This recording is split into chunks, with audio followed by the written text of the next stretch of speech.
téléspectateurs, je suis très ravi de vous retrouver ce jour pour un autre numéro de votre magazine L'infiniment petit et l'infiniment grand. En fait, c'est un sujet, comme disent les autres, philosophique pour les uns, scientifique pour les autres, et d'autres encore diront théologique ou encore spirituel ou encore spiritualiste. Mais enfin, bon, prenez, consommez comme vous voulez. Mais enfin, aujourd'hui, dans la série des invités, dans la série de l'émission, je reçois pour vous, vous l'avez réclamé aussi, vous êtes nombreux à avoir appelé, je reçois pour vous le philosophe et professeur d'université. Il est professeur de philosophie. Il s'agit là de Monsieur l'abbé Véron Onukunji. Mbote. Mbote, Jean-Marc. Très bien. Voilà, de plein pied dans cette émission, infiniment petit, infiniment grand. Tozarawana, hein? Tout près, tout loin, les deux concourent et s'entrelacent pour une belle harmonie. Ça serait sans sens, le grand sans petit. Dieu, créateur de toutes choses, il est grand pour avoir commencé tout petit, certainement. Dans un paradoxe total, et pour un total équilibre, il est Dieu dans l'éperdument grand. C'est lui qui détient le vrai sens de la géodésie spatiale, qui au fait ne paraît qu'un tout petit point parce que lui-même est à la fois grand et petit. Donc, le Père des au-delà. Des au-delà lointains qui forment l'infiniment grand qui s'appuie sur l'infiniment petit. Lune, terre, étoile, soleil, espace, tout grand, mais tout petit. Abbé Véron, merci d'avoir bien voulu répondre à mon invitation dans cet exercice philosophico-scientifico-spirituel. Mais enfin, c'est pour le grand plaisir de... non, j'allais dire, c'est pour la dilatation de la connaissance de nos milliers de téléspectateurs. Allez, Mbote et Yambi. Alors, voilà, je voudrais rendre un hommage particulier à un ami, un grand ami. Monsieur l'abbé, vous savez c'est qui? Je ne suis pas prestidigitateur. Je vais vous surprendre. Mon grand ami, c'est Dieu. C'est lui. Ah, bien sûr. Bien sûr. C'est lui. C'est grâce à lui que nous avons ce souffle de vie. Là, je passe directement à ma question traditionnelle. Monsieur l'abbé, une réaction peut-être par rapport à cette intro un peu scientifique, trop scientifique et philosophique à la fois. Oui, mais à la fois tout naturel, Jean-Marc. Et je suis d'abord heureux de constater que ça va bien se passer parce que ça s'est toujours bien passé. Nous avons un ami commun. Vous dites que vous dédiez l'émission à votre ami Dieu. C'est aussi mon ami. Donc, on pourrait dire l'ami de mon ami et mon ami. Cela signifie que le débat et l'échange va partir sur de rails pas très risqués. Encore une fois, je suis très heureux de la profondeur de votre introduction parce que je pense que chaque phrase que vous avez sortie là, c'est toute une dissertation. Donc, voilà ce que je peux dire. Alors, voici, nous sommes dans l'infiniment petit et dans l'infiniment grand. Alors, monsieur l'abbé, ce concept d'infiniment petit, d'infiniment grand, votre lecture et comment vous digérez cela? Dans le mot infiniment, qui est un adverbe, il y a le mot infini, c'est-à-dire ce qui n'est pas fini. Et dans ce qui n'est pas fini, il y a ce qui va dans le sens de grand et c'est ce qui va dans le sens de petit. L'infiniment grand, c'est-à-dire le niveau du macrocosme, et l'infiniment petit, le niveau du microcosme. On pourrait dire l'atome. Le sujet concerne plusieurs disciplines scientifiques, pas seulement les philosophes, les théologiens, les chimistes, les physiciens. Découvrir l'immensité du monde dans sa grandeur, c'est énorme, c'est vampirisant. Découvrir l'immensité du monde dans ce qui est petit, l'extrêmement petit, l'infiniment petit, c'est quasiment inimaginable. Et la question de Dieu se décline entre ces deux pôles. Dieu, c'est l'univers insondé, insondable. L'univers extérieur, le macrocosme, et l'univers intérieur, le microcosme. Je pense que c'est un théologien, un philosophe, Saint Augustin, qui disait quelque part, Dieu me connaît plus que moi-même, je ne me connais. Et qu'il est en moi, il est enfoui en moi beaucoup plus que moi-même, je ne me connais. En d'autres mots, Dieu transcende. Il est une transcendance. La transcendance à l'intérieur, qui signifie le dépassement, et la transcendance en hauteur. Dieu transcende. Vous avez dit tout à l'heure ici, je reprends d'autres termes, Dieu sort du temps. Il transcende le temps. Dieu sort de l'espace. Il transcende l'espace.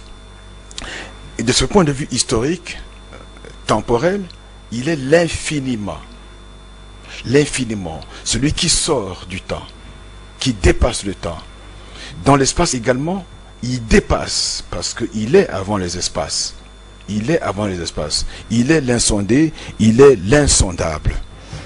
Donc, je pense que la meilleure manière de définir Dieu, comme je l'ai dit, par rapport à ce que dit Augustin à l'intérieur de nous-mêmes, c'est, même dans nos traditions, hein, on reconnaît que Dieu c'est le cœur. Et il est au cœur de notre propre cœur. C'est-à-dire, il est à l'intérieur de nous-mêmes. Il nous dépasse. Il est en nous, mais il nous dépasse. Tout petit, tout grand. Tout petit et tout grand. Et imaginez-vous l'atome. Ce sont les physiciens qui découvrent ça. L'atome. Et Dieu connaît l'atome. Imaginez-vous ce Dieu dont on dit qu'il connaît la quantité de cheveux qui sont dans la tête de chacun. Imaginez-vous ce Dieu et qui est proche de nous, mais qui est en même temps lointain. Vous avez dit, il est tout près, il est tout loin. J'ajoute, il est proche, mais il est lointain. Est-ce qu'avec Dieu, Dieu, dans l'infiniment petit, comme vous venez de le dire, et tout à la fois dans l'infiniment grand, est-ce qu'on peut dire que ces dieux-là est rien et tout à la fois est? Quand on connaît le principe des atomes, je pense que c'est quelques philosophes qui ont répété ça. Par exemple, le vide n'est pas le rien. C'est ça. Le vide. On dit ça, le nihil. Pardon, nihil, oui, d'accord. Mais le vide n'est pas le rien. Quand, par exemple, vous ouvrez un caveau, un tombeau, d'il y a autant d'années, vous allez trouver qu'il est vide. Or, tout est là, réduit en atomes, en poussière. Tout est là, rien n'est sorti de là. Donc, le vide n'est pas rien. Dieu n'est pas rien. Dieu n'est pas absence. Hélas, Dieu n'est pas non plus notre familier. Mais quand j'entends parfois certaines homélies ou de prédications des hommes de Dieu, je me dis, mais de quoi parlait-il? Ou de qui parlait-il? Dieu n'est pas un familier. Il est proche, il est lointain, il est le tout autre. Il est le tout autre. Ça marque la différence. Il est le Dieu différent. Le Dieu différent, c'est un titre d'un des plus grands théologiens français, dominicain. Il est mort il n'y a pas longtemps. Plutôt le Dieu différent. Christian Ducoq, qui écrivait un livre qui avait pour titre Le Dieu différent. Le Dieu différent. Mais nous devons parler de Dieu en sachant qu'il est le tout autre, qu'il est différent, qu'il est lointain, qu'on ne peut pas le domestiquer, qui ne téléphone à personne, et que personne ne l'a jamais rencontré. Non, c'est ça. Il faut beaucoup d'humilité. Il faut beaucoup d'humilité. Il est lointain. Il nous surprend toujours. Un Dieu qui ne surprend pas n'est pas un Dieu. L'infini, ou encore de l'infini, est-ce que c'est de l'inachevé? Ça dépend de quel point de vue tu prends. Le point de vue horizontal ou le point de vue vertical? Vertical. Le point de vue vertical, l'infini n'est pas l'inachevé. C'est pas inachevé. Parce qu'inachevé suppose qu'un jour, cela pourrait être achevé. Or, il n'y aura jamais un jour où nous allons achever la compréhension de Dieu.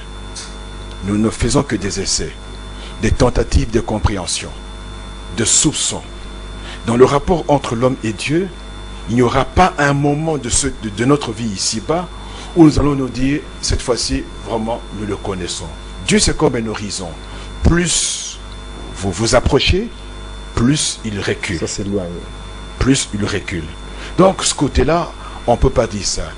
Tandis que l'inachevé, c'est vraiment pour définir, c'est un terme d'anthropologie, ou du moins d'anthropologie philosophique, pour définir notre condition d'être humain, notre condition d'être marquée par la finitude. Parce qu'un jour, nous allons mourir. Parce qu'avant de mourir, nous faisons preuve des imperfections. Nous sommes des êtres marqués par l'imperfection. Et être imparfait, ce n'est pas un accident. C'est notre être. Nous sommes marqués par cet être-là. Même quand quelqu'un dit, au fait, même quand quelqu'un dit, j'ai commis une erreur, c'est pas tellement un accident. Parce que c'est dans l'ordre de choses. C'est dans l'ordre de choses qu'on se trompe. Pour nous. Ce qui n'est pas possible pour Dieu. Vous savez, Jean-Marc, un jour, je me suis retrouvé au Brésil. Je suis allé pour la conférence du Forum social mondial. Et pour la première fois, j'ai quand même sorti la carte pour regarder où j'étais, au sud du Brésil, vers la frontière avec l'Argentine. J'ai regardé sur la carte de mon pays. J'ai dit, ah, je viens donc de là. Et quand vous êtes dans cet avion qui part de Paris au sud du Brésil, vous mettez 14 heures d'avion, sans escale. Et vous savez à quelle vitesse vole l'avion? À quelle vitesse? Et vous arrivez là 14 heures après, vous n'êtes pas encore au bout du monde. Vous n'êtes pas encore au bout du monde.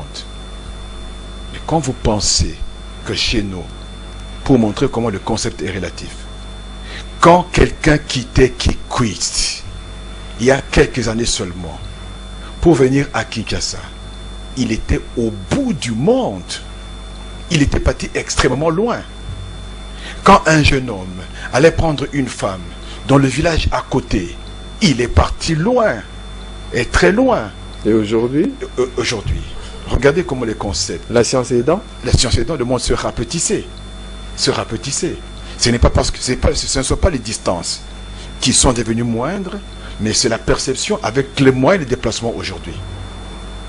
Ou quelqu'un qui va à Kikwit à pied, et il arriverait combien de jours après celui qui a pris l'avion pour la même distance. Donc c'est cette conception-là qui a fait que les choses aient changé. Quand on parle aujourd'hui de monde, le monde devenu village, ça veut dire quoi? Ce ne sont pas les distances qui sont rétrécies, mais c'est les moyens de parcourir les mêmes distances qui ont changé. J'allais dire ceci, Moïse, je reviens encore une fois de plus sur cette question. Moïse monta sur la montagne où lui fut remis par Dieu, entre guillemets, toutes les dimensions pour la construction du temple de Dieu, pour sa gloire. Qu'est-ce que cela voudrait dire au juste? Parce que là, pour moi qui pose la question, je sens que cela transpire l'infiniment. Ne trouvez-vous pas, monsieur l'abbé? La question est Parce que monter sur la montagne, c'est avoir une vue panoramique vers le bas. Transcender. Oui. Ouais. Or, cet autre être qui est venu était plus grand que Moïse. Voilà encore. Donc, nous avons grand comme Dieu, grand comme Moïse, grand comme montagne. Mais je verrai moi dans l'autre sens. Je n'expliquerai pas ça comme ça. Je peux même dire que ce sont le concept métaphorique. Pour aller vers Dieu, il faut monter. Et monter nécessite de l'effort. On doit souffler, on doit transpirer pour monter vers Dieu. On n'arrive pas à Dieu par hasard, sans volonté, sans conscience, sans détermination. Monter peut signifier également prendre distance, s'écarter du train-train quotidien, se séparer d'eux, pour mieux l'apercevoir, pour mieux le rencontrer. Donc on pourrait expliquer dans ce sens-là métaphorique, dans tous les sens. Et aller vers Dieu, c'est atteindre un niveau de changement, de conversion. Je dis encore une fois, on ne peut pas aller à la rencontre de Dieu par hasard. C'est-à-dire sans préparation, sans au préalable savoir que on doit faire l'économie de ceci, on doit abandonner cela. On ne va pas à Dieu sans concession.